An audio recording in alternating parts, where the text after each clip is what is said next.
Buenas tardes, queridos hermanos. Ministerios Príncipe de Paz os da la bienvenida a esta nueva enseñanza. Hoy con el tema la preeminencia de Cristo, tomado del libro de Colosenses, capítulo 1, versículos del 15 al 23. La palabra de Dios dice así. Versículo 15. Es la imagen del Dios invisible, el primogénito de toda la creación, porque en Él fueron creadas todas las cosas que están en los cielos y en la tierra, visibles e invisibles, sean tronos, dominios, principados o autoridades. Todo fue creado por medio de Él y para Él. Él antecede a todas las cosas y en todas las cosas subsisten. Además, Él es la cabeza del cuerpo de la Iglesia. Él es el principio del primogénito entre los muertos, para que todo Él sea preeminente. Por cuanto agradó al Padre que en Él habitase toda plenitud, y por medio de Él reconciliar consigo mismo a todas las cosas, tanto sobre la tierra como en los cielos, habiendo hecho la paz mediante la sangre de su cruz. A vosotros también, aunque en otro tiempo estabais apartados y erais enemigos, por tener la mente ocupada en las malas obras, ahora os ha reconciliado en el cuerpo físico por medio de la muerte, para presentarnos santos, sin mancha e irreprensibles delante de Él. Por tanto, permanecéis fundados y firmes en la fe, sin ser removidos de la esperanza del Evangelio que habéis oído, en la cual ha sido predicado en toda creación bajo el cielo. La idea principal de los versículos, el capítulo 1 de los versículos del 15 al 23 es la siguiente. La gloria de Cristo merece nuestra más alta alabanza y nuestra más profunda devoción, porque el Evangelio de Cristo nos ha rescatado de nuestros corazones rebeldes y de nuestra condición desesperada. Quizás no haya una presentación más magistral que el Rey Jesús en toda la Escritura que el himno a Cristo en la carta de los Colosenses. Su reinado cósmico sobre toda la creación, su autoridad divina sobre la Iglesia y su muerte sacrificial en la cruz están claramente articuladas y bellamente expresadas de manera poética, aunque hay mucho debate sobre su clasificación como himno, versículo 14, con su composición original, versículo 15, su contenido en relación con la herejía de Colosas, versículo 16, no tiene distinción alguna en cuanto a las alturas teológicas y a las profundidades doctrinales que abarca. La cristología en este pasaje no tiene parangón, puesto que no solo articula los elementos más críticos de la ortodoxia cristiana, sino que también transmite estas verdades a la gente con reverencia y práctica. Hasta este punto de la carta, la oración de Pablo por los colosenses se ha centrado en el plan redentor de Dios y su participación en él.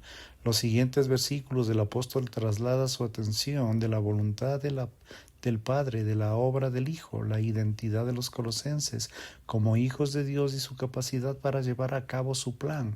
Solo son posibles gracias a lo que el Hijo ya ha realizado a su favor. En otras palabras, Pablo establece el cuerpo como una verdad fundamental para los creyentes que sirven de base para su instrucción práctica a lo largo de la carta. La estructura de este pasaje está diseñada intencionalmente para destacar la preeminencia de Cristo. Las dos estrofas del himno, versículos 15-16 y del 18b al 20, están conectadas con su verdad central, la supremacía de Cristo, su reinado sustentador sobre la creación, versículo 17 y 18a. El uso de los términos y conceptos paralelos en forma de espejo sirve de aquiasmo literario que atrae la atención al lector hacia la verdad gloriosa y última. Preste mucha atención, por favor. La imagen del Dios invisible, del prójimo de toda creación, versículo 15 y 16. Él enaltece a todas las cosas, versículo 17a, y todas las cosas subsisten, 17b. Él es la cabeza del cuerpo, que es la iglesia, 18a. Él es el principio, el primogénito entre los muertos, versículos 18b al 20. Además, una progresión literaria dentro del himno traslada desde el reinado último y poderoso de Cristo sobre la creación, versículos del 15 al 17, hasta su redención inicial y personal en su pueblo. Versículo 20. Este movimiento culmina en la realidad práctica y el significado de la persona y obra de Cristo para los colosenses, versículos 21 al 23. Este pasaje fundamental supone también una transición hacia el cuerpo de la carta. Al exponer a la persona y la obra de Cristo, Pablo se enfrenta a la doctrina herética que estaba infectando a toda la iglesia y al mismo tiempo dirige su atención hacia su glorioso Salvador, quien desea y merece su mayor alabanza y más profunda devoción. El majestuoso retrato de Cristo en todos los versículos lo exalta como una máxima autoridad y una suprema autoridad para nuestras vidas. Pablo entendió que cuando Jesús consume nuestro enfoque, todo lo demás se pone en su perspectiva adecuada. Con Jesús como pieza central, este pasaje identifica tres verdades cristológicas, cada una con su correspondiente aplicación, que nos ayudan a situar nuestras vidas bajo el señorío de Cristo. Preste mucha atención, por favor. Número 1. Jesús es el Señor de la creación, versículos del 15 al 17. En los versículos anteriores, Pablo afirma el traslado posicional de los creyentes del dominio de las tinieblas al reino del Hijo, versículo 13. Ahora procede a exaltar a Jesús como Rey y establece su dominio soberano sobre toda la creación, como revelación expresa de Dios y debido a su papel instrumental en el orden creado. Cristo posee la máxima autoridad como Señor de la creación. Él es la autoridad sobre la creación, versículo 15. Pablo identifica a Cristo con dos afirmaciones paralelas dentro de que es la imagen del Dios invisible y el prójimo sobre toda la creación. Estas dos frases distinguen a Cristo como la única revelación y representación de Dios, dado a que ambas expresiones han sido mal interpretadas o utilizadas erróneamente por los intérpretes. Es necesario que las consideremos con mucha atención. Aquí el término imagen, una traducción de la palabra griega de la que obtenemos la traducción representación gráfica, no debe entenderse en un sentido de que Jesús es una mera réplica de Dios o similar a Él. Esta comprensión errónea de la imagen viola el mandato del Señor como aquello que está explícitamente prohibido en Éxodo capítulo 20, versículos del 4 al 6. La palabra de Dios dice así: y no te harás imagen de ninguna semejanza de lo que está arriba en el cielo, ni abajo en la tierra, ni en las aguas debajo de la tierra. No te inclinarás ante ellas, ni te rendirás culto, porque yo soy Jehová tu Dios, un Dios celoso que castigo la maldad de tus padres sobre los hijos, sobre la tercera y la cuarta generación de los que me aborrecen. Pero muestro misericordia por 1000 generaciones a los que me aman y guardan mis mandamientos. Más apropiadamente, la imagen se refiere a la manifestación viviente de Dios con una correspondencia precisa y exacta. Jesús es la revelación de Dios, exclusiva y totalmente. Es la encarnación de la naturaleza de Dios y hace visible lo que de otro modo sería invisible. Si nos basamos en el refuerzo de Pablo con esta verdad en Colosenses 1:19 y 2:9, parece ser especialmente relevante con los colosenses, quizá en contra de la herejía rival, pero en realidad en la deidad de Cristo no es una verdad que se haya constituido solo para combatir la falsa enseñanza. Jesús afirmó repetidamente su naturaleza divina a lo largo de su ministerio terrenal, Juan 5, versículos 17 y 18. Y también lo vemos repetido a lo largo del Nuevo Testamento. Por ejemplo, el autor de Hebreos utilizó términos similares para describir a Jesús como una expresión exacta de su naturaleza, la naturaleza de Dios, Hebreos 1:3. Pablo utiliza la misma terminología en 2 Corintios 4:4, donde se refiere a Cristo como la imagen de Dios. Además, el prólogo de Juan expresa el concepto con mayor claridad de afirmar: nadie ha visto jamás a Dios, pero el Hijo, el único, Él mismo es Dios y está íntimamente ligado al Padre. Él nos ha revelado a Dios. Juan 1:18. El uso que Pablo hace del término imagen subraya la última instancia de la deidad de Cristo, el tiempo que enfatiza su autoridad, el tiempo sobre todo, el tener en cuenta el contexto inmediato, evoca la referencia al relato de la creación en que Dios creó a la humanidad a su imagen y semejanza, Génesis 1:27, como se observa. Preste mucha atención. En el contexto de Génesis, ser creado a imagen de Dios no es parecerse a Él en todos los aspectos y atributos, sino representado como autoridad sobre su reino creado, Gálatas 1:28. Por lo tanto, el concepto de la imagen en este versículo incluye tanto a Jesús como revelación última de Dios, deidad, como Jesús como su representación personal de Dios, humanidad. En otras palabras, es la autoridad divina sobre toda la creación como etíope en la imagen terrenal y en la encarnación de la imagen celestial de Dios. La segunda frase del 1:15, el primogénito sobre toda creación, también pretende enfatizar la autoridad de Cristo. Esta afirmación ha sido abusada por los cultos históricos y contemporáneos de otras religiones. En los siglos III y IV, el arrianismo lo utilizó como texto de prueba. En la actualidad, otras religiones han interpretado esta frase para afirmar que Jesús es un ser creado, pero cuando tenemos en cuenta el contexto primogénito, claramente no describe el origen en que Jesús fue creado en relación con el resto de la creación. Más bien transmite su posición de primicia, prominencia y prestigio sobre la creación. El término primogénito se utiliza en otras partes de la Escritura para hablar del rango o supremacía más en secuencia temporal.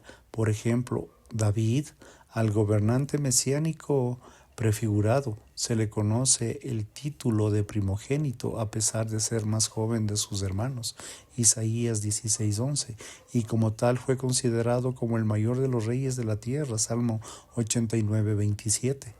Del mismo modelo se hace referencia a Israel como el primogénito de Dios, Éxodo 4:22, con una clara alusión a su estatus. Además, en un sentido legal, ese título se utiliza para hablar del heredero principal que tiene derecho a la herencia, incluido el poder y la autoridad del padre sobre la casa. Basado en esta evidencia textual en la versión inglesa CSB, la Christian Standard Bible traduce correctamente la frase primogénito sobre toda la creación. Además del aspecto universal del gobierno y el reinado de Jesús, es claramente el objeto de todo este pasaje como señal. El término todo o cada se utiliza 8 veces en los versículos del 15 al 20, el hilo conductor de los versículos. En este versículo de apertura inicia con esta comprensión a través de las frases paralelas en las que Cristo es identificado de forma única y por lo tanto calificó de forma única como el Señor, la autoridad suprema sobre la creación. 2. Él es el agente de la creación, versículo 16. La autoridad de Cristo sobre la creación se deriva del papel como medio de la creación. En el contexto del versículo 16, introdució por la preposición implícita porque proporciona una base adicional para la autoridad de Cristo y refuerza nuestra comprensión en 2 frases del versículo anterior. No se puede considerar a Jesús como parte de la creación cuando todo fue creado por medio de Él y para Él. El énfasis de Pablo aquí en este papel principal de Cristo como el agente por el cual toda la creación existe es la frase inicial, por Él, denota su ingenio divino y la omnipotencia. Juan especifica a Cristo como el verbo por el cual la creación fue hablada a la existencia. Juan capítulo 1, versículo 1 y 3. Si Dios el Padre es el arquitecto divino de quien recibió el de la creación, Dios Hijo es el agente causal por el que se la realizó. Hebreos 1, versículos 2 y 3. Esta primera de las tres frases preposicionales más literales en él, también se identifica a Cristo con el ámbito que abarca la totalidad del cosmos, la esfera en la que fue creado y su existencia continúa. Su acción única en la autoridad universal también se fue reforzando en todas las expresiones de apoyo en lo siguiente. Pablo utiliza los extremos polares en el cielo y en la tierra, lo visible y lo invisible, para demostrar la totalidad inclusiva de su reino. También especifica tronos o dominios o gobernantes o autoridades para enfatizar la supremacía sin rival de Cristo sobre todos los seres espirituales y físicos. Pablo repite la frase "todas las cosas han sido creadas" y utiliza la segunda frase preposicional por medio de él para continuar la exposición de Cristo como agente de la creación y como tal autoridad inherente y exclusiva para poseerse sobre ella. Número 3. Él es el objeto de la creación, versículos 16 y 17. La fase preposicional final para él es un punto significativo que identifica a Jesús como el objetivo de la creación. Pablo afirma que la preexistencia de Cristo y su actuación en la creación se completa en la eternidad con su gloria como objeto final. Jesús es el alfa y el omega, el primero y el último, el principio y el fin. Apocalipsis 12:13. En el himno de la carta a los Filipenses, Cristo también es lo principal en el orden creado, para que ante el nombre de Jesús se doble toda rodilla en el cielo y en la tierra y debajo de la tierra, y toda la lengua confiese que Jesucristo es el Señor, para la gloria de Dios el Padre. Filipenses 2, versículos 10 y 11. En otras palabras, todas las cosas en el cielo, todas las cosas en la tierra fueron creadas para encontrar su cumplimiento y su consumación en Cristo. Efesios 1:10. Como objetivo de la existencia, Cristo es digno de ser exaltado y glorificado como Señor de su creación. Pablo refuerza esta idea en Colosenses 1:17, describiéndolo como antes de todas las cosas. Esta frase tiene un doble significado que afirma tanto su primicia como la preexistencia, del mismo modo en que el caso del primogénito del versículo 15 antes refuerza la grandeza última de Cristo, por lo que en algunas versiones se traduce como antes de todas las cosas. Además, en el sentido temporal de antes, habla de la preexistencia real y de la persona de Cristo ante la creación y la justificación, aún más de la supremacía sobre ella. Pablo continúa con la afirmación en que Él todas las cosas permanecen, al explicar que Jesús no solo preexistía antes de la creación y participaba activamente en ella, sino que continúa sosteniéndole. Hebreos 1:3. Cristo participa activamente en la creación como Rey soberano del universo. Por Él se estableció y se mantiene la existencia y la coherencia del universo. Él gobierna todas las cosas y no se puede negar a su reino ni autoridad en la supremacía universal, como proclamó el teólogo holandés Abraham Kuyper. No hay un centímetro cuadrado en todo el dominio de nuestra existencia humana sobre la que en Cristo es soberano en todo lo que existe. Aplicación. Cristo debe ser primero en nuestra adoración. Todos estos versículos se combinan para transmitir la idea que Jesucristo es el Señor. Cuando el Señor de la creación es el gobernante de la autoridad sobre todo lo demás, toda la creación fue hecha para dar la gloria a su Creador. Por lo tanto, Jesús debe ser exaltado y debe tener el primer lugar en nuestra adoración. Como Señor de la creación es digno de nuestra adoración, nuestra lealtad y nuestro temor. El salmista capta mucho mejor en esta respuesta en el Salmo 95, versículos del 3 al 7. Preste mucha atención, por favor. Grande es el Señor, nuestro Dios, gran Rey, donde Él sobre todos los dioses. En su mano están las profundidades de la tierra, las alturas de los montes son suyas. Suyo es también el mar, pues él lo hizo y sus manos formaron la tierra seca. Vayan y ríndanse en adoración, arrodillémonos ante el Señor nuestro Creador, el Señor de nuestro Dios, y nosotros somos el pueblo de su prado, somos las ovejas de su mano. Pablo quería que los colosenses comprendieran que nuestra adoración a Cristo debía corresponder a la naturaleza integral de su reino. Debemos consumir todos los ámbitos de nuestra vida. Esto incluye tanto nuestra adoración personal, que somete todos los aspectos de nuestra vida en su señorío, Romanos 12:1, como muestra la adoración colectiva, que celebra a Jesús como Rey entero de su gloria en su exaltación, Apocalipsis 4:11. Jesús es el Señor de la creación. Por favor, preste mucha atención. Jesús es la cabeza de la iglesia, versículo 18. Además de presentar a Jesús como el Señor de la creación, Pablo describe otro aspecto de la supremacía de Cristo en este pasaje. En el versículo 18 afirma que Jesús es la cabeza de la iglesia. Después de haber establecido la supremacía de Jesús sobre la creación física, Pablo pretende ahora proclamar el dominio de Jesús sobre su creación espiritual y la iglesia. Él es la fuente de la iglesia, versículo 18. Pablo identifica a Cristo como la cabeza del cuerpo. Es la iglesia, la metáfora que el apóstol utiliza aquí y en muchas otras cartas del Nuevo Testamento. Comunica varios aspectos de la relación de Cristo con la iglesia. Estas características incluyen la unidad y la dependencia mutua de las distintas partes del cuerpo. Primera de Corintios 12, versículos del 12 al 26, el crecimiento del cuerpo hacia la madurez. Efesios 4, versículos 15 y 16, la superioridad gobernante de la cabeza sobre el cuerpo. Colosenses 1, 18. Pablo también utiliza la metáfora para describir el papel instrumental de la cabeza en la rendición del cuerpo, Efesios 5:23. Como himno, pasa de la obra creadora de Cristo a la obra redentora de Cristo. Pablo afirma que Jesús es la fuente de la cual la iglesia obtiene su vida, sustento y crecimiento. Colosenses 2:19. En pocas palabras, queridos hermanos, solo Jesús es quien sostiene la vida, el sustento y el crecimiento de la iglesia, no el hombre, sino Dios es quien da todo esto.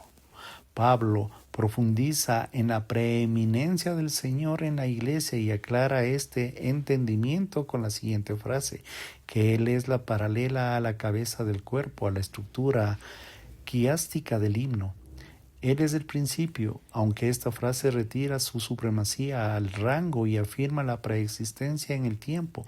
Pablo también está destacado con la iniciativa creativa de Cristo como fuente y fundador de la iglesia.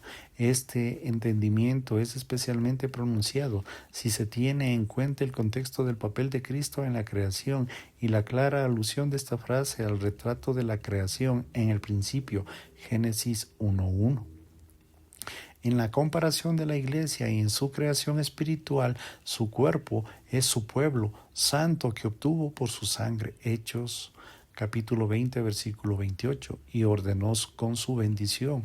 Mateo, versículo 16, versículo 18. Él es el soberano sobre la iglesia, versículo 18. Además de ser la fuente de la iglesia, Cristo también es el soberano sobre ella, como cabeza. Jesús, en su facultad de gobierno, solo Él es el líder de la iglesia, el organismo vivo que es su cuerpo. Esta metáfora es un contexto también denota una diferencia clave entre la relación de Cristo con la iglesia y su relación con el resto de la creación. La relación entre Jesús y su cuerpo es orgánica, es mucho más personal e íntima, pero su liderazgo es igual soberano. La naturaleza principal del cuerpo se aclara aún más en la frase, el primogénito entre todos los muertos, versículo 18. Esta frase amplía el concepto anterior que Cristo como principio, aclarando su inauguración personal de la Iglesia, como fue el primero en resucitar entre los muertos, Hechos 26-23, también es un claro paralelismo del uso anterior de lo idéntico del término primogénito, que significa la primicia y la autoridad de Cristo sobre la creación, Colosenses 1:15. Ahora, mediante su muerte y resurrección como cabeza de una nueva creación, versículo 18, establece esta verdad. Es esencial para los colosenses y para todos los creyentes del día de hoy, que ha sido sepultado y resucitado con Cristo, capítulo 2, versículo 12. Ahora viene anticipándose a la realidad escatológica de su reino, capítulo 3, versículos del 1 al 4. Por lo tanto, Pablo resume no solo esta sección inmediata, sino todo lo que ha dicho hasta ahora, culminando con la obtención y ocupación que por parte de Cristo el primer lugar en todo, versículo 18. La frase de la confirmación para llegar a tener no disminuye su dominio eterno sobre la creación, sino que refleja la declaración definida en su soberanía, señorío, a través de la resurrección corporal, Romanos 1:4. Por lo tanto, la Iglesia y la creación y la salvación, e incluso en la muerte, Cristo tiene los títulos y los privilegios del primogénito. Él es preeminente sobre todo. Salve a nuestro Salvador, nuestro Rey, nuestro Señor Jesús. Cristo debe ser primero en nuestro trabajo. ¿Cuál debería ser nuestra respuesta a Jesús como cabeza de la Iglesia? La sumisión, la obediencia, el servicio. Como pueblo del Señor debemos renunciar al control y someternos a su autoridad y a sus planes. Ningún deseo personal, programa o grupo de personas controladoras deben determinar nuestra dirección y ministerios. Jesús, como cabeza de la Iglesia, debe tener la máxima autoridad y liderazgo sobre la Iglesia local. Es importante notar que estos aspectos del liderazgo de Cristo sobre ella asumen una naturaleza corporativa en una vida espiritual del creyente. La participación activa en el cuerpo local es esencial para nuestra existencia y función como miembros individuales del cuerpo espiritual y de Cristo. Romanos 12, versículos 4 y 5. Cada creyente es un miembro activo al que se ha dotado, a través del cual se actúa para cumplir sus propósitos. Primera de Corintios 12, versículos del 12 al 27. Pero esta comprensión es mucho más profunda y personal con el cuerpo de la Iglesia local. Como cabeza de la Iglesia, Cristo no solo tiene dominio sobre el cuerpo corporativo, también desea que se merezca todos los tronos de nuestros corazones y las vidas individuales. Esto implica nuestro servicio diario como miembros de la Iglesia global de Dios, que está más allá de los ministerios de la Iglesia local. En todas las funciones de toda nuestra vida, como empleos o vecinos, o como estudiantes o jugadores, como padres o hijos, debemos trabajar como si lo hiciéramos para el Señor, Colosenses 3:23. Pablo lo resumiría más tarde a la obediencia práctica y exhaustiva. Y todo lo que hagan de palabra o de obra, háganlo en el nombre del Señor Jesús, dando las gracias a Dios el Padre por medio de él, Colosenses 3:17. En nuestra labor y con su amor, nuestro Señor Jesús, como cabeza de la Iglesia, debe tener el primer lugar en nuestro trabajo. Jesús es el Salvador de la cruz, Colosenses, versículos del 19 al 23. El último aspecto de la supremacía de Cristo que Pablo identifica en este pasaje pasa de la persona, de la posición de Jesús en su obra de redención. En los versículos 19 y 20, el apóstol afirma que Jesús es un Salvador de la cruz. La identidad de Cristo como Señor sobre la creación y la cabeza de la Iglesia son suficientes para que Pablo disipe cualquier doctrina, filosofía o figura religiosa rival. Pero el aspecto más grande y glorioso de la identidad de Cristo se encuentra en las siguientes afirmaciones de Pablo.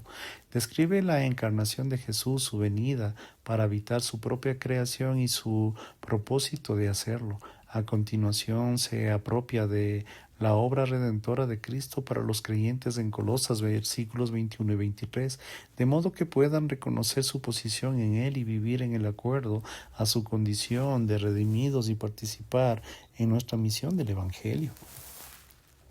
Nos revela al Padre, versículo 19. Como parte de la obra redentora de Jesús, Pablo explica que Cristo nos revela al Padre, versículo 19. Describe la encarnación de nuestro Señor con la frase, porque Dios le agradó habitar en Él con toda plenitud. En el lenguaje de morar habla de la realidad de la presencia de Dios que habita como cuando eligió morar en el tabernáculo, en el templo antiguo del tabernáculo. La naturaleza eterna de Cristo como Dios está presente en la preexistencia física de la tierra, Juan 1:14, debido a que realmente es Emmanuel, Dios con nosotros, Mateo 1:23. Esto es el paralelo de la afirmación de Pablo en Colosenses 2:9, donde se explaya más, porque Él, Cristo, vive corporalmente con toda plenitud en la naturaleza divina, que es Dios. La redacción del 1:19 distingue a Dios Padre de Cristo Hijo, al tiempo que afirma la plena deidad del Hijo y mantiene el enfoque en el pasaje en él. Agradó al Padre se refiere implícitamente a Dios como artífice de la historia redentora, versículos 12 y 13, pero también hace eco en las múltiples afirmaciones del Padre durante el ministerio terrenal de Cristo, Mateo 3, versículo 17, sin dividir su unidad, Juan 8:19. En última instancia, Pablo está interesado en la verdad de la deidad de Cristo que vivimos en el versículo 15 como la imagen o manifestación física de Dios. Esto es significativo porque fue solo como Dios en Cristo pudo proporcionar un sacrificio adecuado en que Pablo continúa describiéndolo en el versículo 20. Nos reconcilia al Padre, versículos del 20 al 23. No solo nos revela al Padre, sino que Cristo nos reconcilia con el Padre. La deidad de Jesús pone el relieve que no solo es un mediador exclusivo capaz de reconciliar consigo todas las cosas, versículo 20. Jesús realiza este regalo haciéndose la paz mediante la sangre que derramó en la cruz. De lo que está implícito aquí en el texto debe ser declarado explícitamente para nosotros. La reconciliación, la necesidad de paz, significa claramente con toda la creación, tanto en las cosas de la tierra como en las del cielo. Se han alejado, se han entrado en conflicto con el Creador. La realidad universal que los efectos devastadores del pecado se describe en un lenguaje paralelo al alcance y global de la obra de Cristo en la creación, versículo 16. Así como en todas las cosas creadas por medio de Él, también las cosas deben ser reconciliadas por medio de Él. Pablo resumió en esta misma verdad a todos los corintios. Dios estaba en Cristo reconciliando al mundo consigo mismo. Segunda de Corintios 5:19.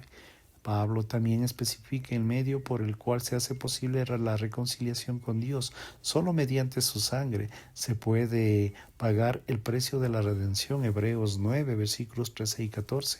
La expiación de Cristo por nuestro pecado. Su sangre fue derramada en la cruz, versículo 20, para satisfacer la ira de Dios por nuestro pecado. Romanos 3:25, para comprar nuestro perdón, Hebreos 9:22, para asegurar nuestra paz y poder reconciliarnos junto con toda la creación para sí, pero su muerte sacrificial y su resurrección, aunque universales en la disposición y alcance, solo se aplican por la gracia en quienes reciben por fe, Romanos 5:1. Al concluir el himno, Pablo hace una transición con palabras de aplicación para los colosenses como se observa en el camino de la voz y se recurre en la dirección directa, ustedes, en los versículos de este párrafo, del 21 al 23, una sola frase en el original, un solo resumen y aplica las verdades del himno de Cristo, sino que establece una tesis para el resto de la carta. La belleza y la supremacía inigualables de Cristo del versículo 15 al 20, la deidad redimida de los colosenses en él, versículos 21 a 22, reciben de impulso para la devoción y obediencia a su misión evangélica, versículo 23. Al estilo paulino, utiliza un enfoque que antes y después, antes y ahora puede descubrir su salvación. Traza su línea de tiempo personal con una secuencia del pasado, presente y futuro para proporcionarles una trayectoria orientada al Evangelio en el futuro. En primer lugar, Pablo le recuerda el enorme abismo de separación que tuvo que ser superado mediante la muerte de Cristo y describe la naturaleza de la relación de Dios antes de la de Cristo. la extensión de la superación de la que correspondiente a la amplitud de la misericordia de Dios magnifican la naturaleza extrema de su condición anterior y el carácter extraordinario de la reconciliación. Estaban alejados de Dios, eran extraños, enemigos de Dios, de ánimo hostil y malos ante Dios por sus malos pensamientos y acciones. Pero ahora, por la gracia de Dios, a través de la obra expiatoria en Cristo, por su cuerpo físico, a través de su muerte, han sido reconciliados, versículo 22. El medio de la reconciliación por medio de Él, versículos 20-22, se enfatiza claramente cuando Pablo describe al incomparable Jesús de los versículos 15 al 20 como el Cristo encarnado en su cuerpo físico, que fue el sustituto de la humanidad pecadora por medio de su muerte, versículos 18 y 20. Los creyentes son presentados, tanto ahora como en la eternidad, como santos, sin mancha e irreprensibles delante de Él. Versículo 22. Estos términos tienen una connotación sacrificial y reflejan la naturaleza del sacrificio en sí mismo. El estatus resulta en aquel en cuyo nombre se ofreció. En este sentido, los creyentes son instruidos para ofrecer sus vidas como sacrificios vivos, santos y agradables a Dios, como aquellos que han sido cambiados para la misericordia del sacrificio de Cristo. Romanos 12:1. Los términos también tienen una matriz judicial y afirman un nuevo estatus en lo que los creyentes, como aquellos que están justificados, santos e irreprochables en Cristo ante Dios y el juicio final. Efesios 1:4. La naturaleza transformadora de nuestra salvación, versículos 21 y 22, reflejan la naturaleza de la transferencia de nuestra salvación descrita anteriormente en los versículos 13 y 14. Estas realidades posicionales, incluyendo la muerte y la vida, enterrado y resucitado, viejo y nuevo, son la base de las muchas instrucciones de las prácticas de la carta. La aplicación inmediata de esta sección se centra en la continua fidelidad de los colosenses a la esperanza del Evangelio que han recibido. Versículo 23. El uso que hace Pablo en la cláusula condicional siempre y cuando no pone en duda la naturaleza genuina de la fe de los colosenses y ciertamente no condiciona la seguridad eterna de su salvación y su futura obediencia. No obstante, puede suponer, basándose en las realidades teológicas que se ha afirmado, versículos 21 y 22, en las realidades prácticas, capítulo 1, versículos 4 al 6. Que surgirían cimentados y firmes en la fe, versículo 23.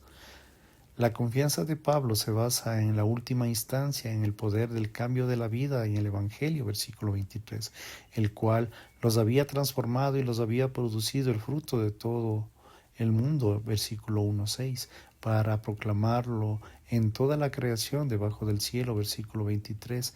Esta frase resume el carácter universal del señorío de Cristo sobre la creación, versículo 15 y 17, juntos con la disponibilidad universal de la reconciliación por medio de él, versículos 18 y 20. Este es el mensaje de las buenas noticias que Pablo había dedicado su vida como siervo, versículo 23, así como Epafras había hecho en su favor, el 1:7. Ahora en su propio ejemplo, Pablo desafía a los colosenses a dedicarse como siervos de Cristo y en su sumisión.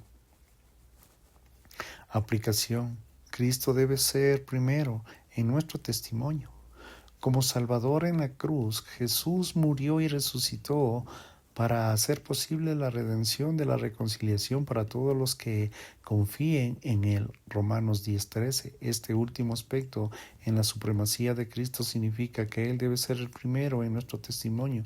Debido a su obra reconciliadora ante nuestras vidas, estamos llamados a llevar el mensaje de reconciliación con el mundo perdido que nos rodea, como resultado de nuestra salvación y la correspondiente nueva identidad en Cristo. Colosenses 1, versículos 21 y 22. La palabra de Dios nos encarga, somos embajadores de Cristo, como si Dios rogara por medio de nosotros. En nombre de Cristo les rogamos, reconcíliense con Dios, 2 Corintios 5:20. La urgencia de nuestra misión viene determinada por la autoridad de Cristo, Colosenses 1, 15 al 17, debido a la necesidad que tiene la humanidad de Él, Colosenses 1, 19 y 20. En la última instancia, en su gloria, versículo 18. Por lo tanto, Pablo Continuará desafiando a los colosenses a comportarse sabiendo que con los no creyentes y que aprovechen bien el tiempo. Colosenses 4:5. Nosotros debemos abrazar este mismo desafío orando para que se abran las vías para el Evangelio y aprovechando toda oportunidad para compartir las buenas noticias con aquellos de que Dios atrae en nuestras vidas y nuestros caminos. Él difundió la siguiente expresión de Hat Robinson. Señaló astutamente la importancia de la prioridad en la presentación de los sermones citados con una sencilla anécdota. Una vieja receta para un guiso de conejo comienza con: primero, case el conejo. Eso es lo primero. Sin el conejo no hay plato. Es la esencia del mensaje de Pablo. En los Colosenses destacaba el principio fundamental y similar: sin Cristo nada más importa. Cristo debe ser primero en cada área de nuestra vida.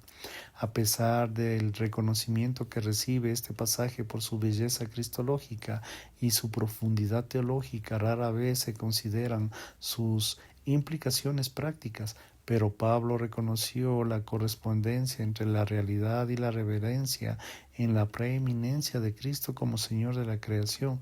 Jesús quiere que sea digno de ocupar el primer lugar en nuestro culto. Como cabeza de la Iglesia, Jesús desea y merece ocupar el primer lugar en nuestro trabajo. Y como Salvador de la cruz, Jesús nos obliga y nos entrega a que le oremos con el primer lugar en nuestro testimonio. Gracias, queridos hermanos, por su tiempo. Si Dios lo permite, estaremos con ustedes en una nueva enseñanza. Bendiciones.